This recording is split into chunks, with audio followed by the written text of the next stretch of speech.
नमस्कार, भक्ति स्पिरिचुअल में आप सबका स्वागत है। आज हम आपको एक कथा सुनाते हैं, नारद जी के बारे में कथा सुनाते हैं।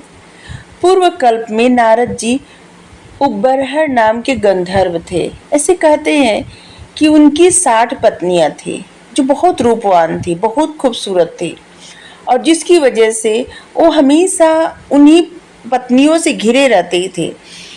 उनका कोई भी कार्य करने में दिल नहीं लगता था और हमेशा अपनी सभी पत्नियों के साथ रहते थे और उन्हीं के साथ समय व्यतीत करते थे, और जिसकी वजह से ब्रह्मा जी उनसे रुष्ट हो गए और उनको श्राप दे दिए कि वो शूद्र के योनि में पैदा हो, और जिसकी वजह से वो एक शूद्र के घर में पैदा होते हैं। उनकी माताजी दासी रहती हैं, और जब वो छोटे रहते हैं तभी उनके पिता का देहांत हो जाता है, और एक दिन अचानक सांप काट लेता है और उनकी माता का भी देहांत हो जाता है, और जिसकी वजह से नारद जी एकदम अकेले हो जाते हैं।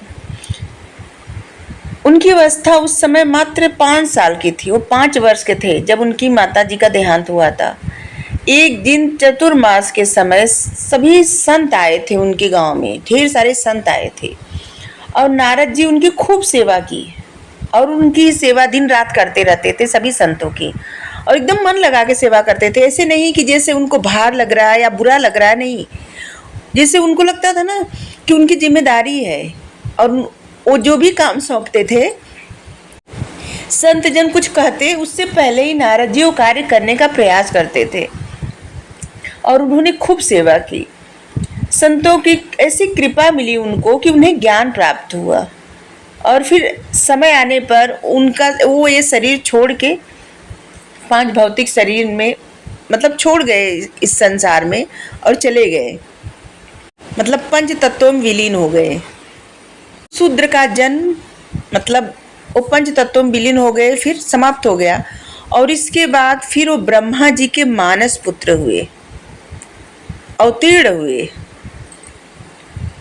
और जब ब्रह्मा जी के मानस पुत्र के रूप में अवतीर्ण हुए तो लगी तपस्या करने, और उनके अंदर एक अहंकार आ गया था कि वो काम पे विजय प्राप्त कर लिए हैं, और उनको ऐसा अहंकार आया था कि वो काम पे ऐसे विजय प्राप्त किए हैं कि जैसे शिव जी तो विजय इस तरह प्राप्त किए कि कामदेव को भस्म कर दिए थे, लेकिन उन्होंने ऐसा कुछ भी नहीं किया। लेकिन वो ये बात भूल गए थे कि वो उसी जगह तपस्या कर रहे थे जहाँ पे कामदेव जी को भस्म किए थे शिव जी, और वहाँ पे ऐसे शिव जी फिर वरदान भी दिए थे कि जो कोई भी उस जगह तपस्या करेगा उस पे कामदेव का कोई प्रभाव नहीं पड़ेगा। लेकिन नारद जी में अहंकार आ गया, और वो अपनी इस बात को बार बार सबको सुनाने लगे। पहले गए शिव जी को सुनाए, शिव जी कहे ठीक है, अच्छी बात है, लेकिन विष्णु भगवान जी को मत सुनाइएगा।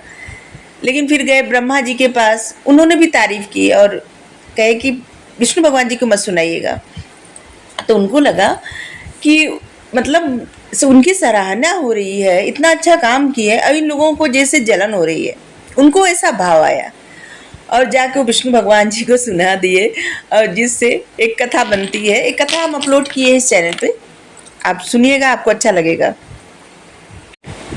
और पुराणों में ऐसा लिखा गया है कि ब्रह्मा जी ने नारद जी से सृष्टि के कामों में हिस्सा लेने के लिए कहा और विवाह करने के लिए कहा, लेकिन अपने पिता ब्रह्मा जी की आज्ञा का पालन नहीं किए नारद जी, और जिसकी वजह से वो विष्णु भगवान जी की भक्ति में लगे रहे, और तब ब्रह्मा जी क्रोध में आ गए और नारद जी को ऐसे जैसे ना श्राप दे दिए कि वो हमेशा अविवाहित रहेंगे।